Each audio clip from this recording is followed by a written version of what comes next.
Do you guys remember Fallout 76? A game that had fantastic potential to be something great, something new, a refreshing take on multiplayer online games, and that flopped completely because it was just not ready when it was published, because it was missing key features? Well, I can tell you that much. It's still missing quite a lot.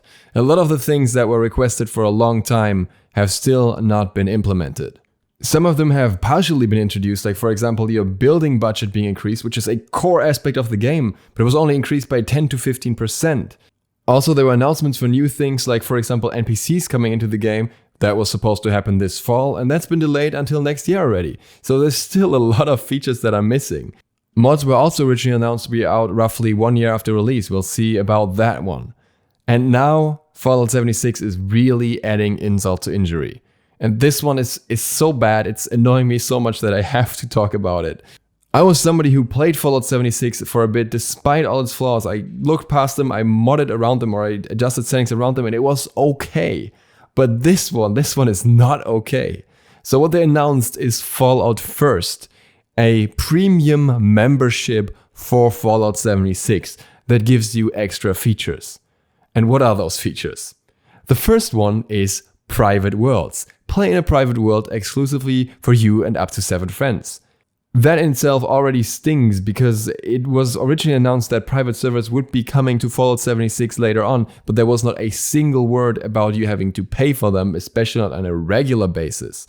And also, another word that was said in this context was mods. You were told that you would be able to use mods on those private servers in Fallout 76, and now you have to pay to use the mods basically, because otherwise you won't have access to the private worlds. And initially there won't even be any mods allowed on the private world, so that's happening at a later point. So that's great. But there's more features, of course there's more features. You're also getting a scrap box, which allows you to get unlimited storage for crafting components in your own new scrap box container. And you know how funny that is? Because the developers have told us from the start that a lot of the stash limits and everything are so that the servers don't get too laggy. There aren't any issues with that because, you know, too much data, blah, blah, blah, blah, blah. And now suddenly an unlimited scrap box is possible, but only for people who are paying. I mean, I guess maybe they're paying for the servers now or something, but I'm not really buying it. I'm not really buying that this would not be possible. I'm much more feeling like they want to make money out of this feature. And then there's a survival tent, a new placeable fast travel point with a stash, sleeping bag, and more for your basic needs. A super neat feature that people requested to be in the base game for a long time. They did not want to pay for that. You also get atoms. You get 1,650 atoms per month to use on the Atomic Shop. Well, that's great.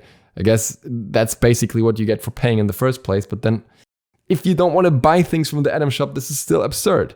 And last but not least, you get some unique outfit exclusively for members and also some emotes that come along with it. And this outfit was apparently also requested by the community and is also, again, very questionable to put this into this membership. So most of these features that are locked behind this paywall here are features that would help the game a lot and would make the game feel better for the average player under all circumstances. And instead of putting them into the game, as you would want to do with features that are highly requested, they decide we put them into the game, but behind a massive paywall.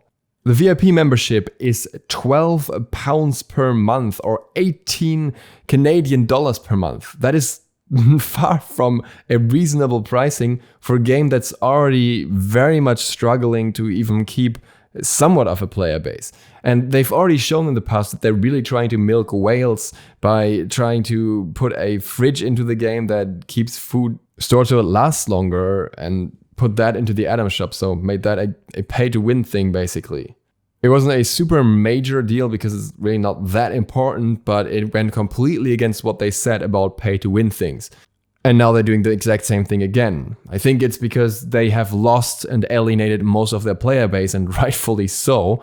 And in order to make up for that, they want to milk the ones that are actually still willing to look past everything they've done and still are willing to spend money on that game as much as possible because they think maybe some people will buy this, you know? Even after its extremely rocky start, I always thought that Fallout 76 could have the potential to grow later on, especially when private servers come and when mods come. and when the devs sort out the mess that the original game was. With this update and the path they've taken here, that hope is gone for good, and Bethesda have shown that they just absolutely don't care. However, if you like Fallout, I have some good news for you, and I think this is the perfect time to say that. The Outer Worlds is coming out tomorrow, and it's made by Obsidian. And Obsidian are the people who made Fallout New Vegas, and also some of them worked on Fallout 1 and Fallout 2 and the original, later on scrapped Fallout 3. So they have very much a good grasp of what people would want from a Fallout game, given they have made the one that is usually regarded as the best in the series. And the game so far looks really, really good. Some people are already playing it, and it seems to have everything you want from a Fallout game. And the best part, it's super cheap. Because depending on what platform you're playing the game on, you can get it for $1 or $5 or $10, something, because it's in the Game Pass. And apparently 1 month of Game Pass should be enough to play through the game. If you're unsure about how the whole Game Pass thing works, I'll make a video about that tomorrow, and you can check that out then. And if you're new to the channel and you want to see that info for Outer Worlds or some gameplay for Outer Worlds, feel free to click the sub button and maybe the bell so that you will get notified about that.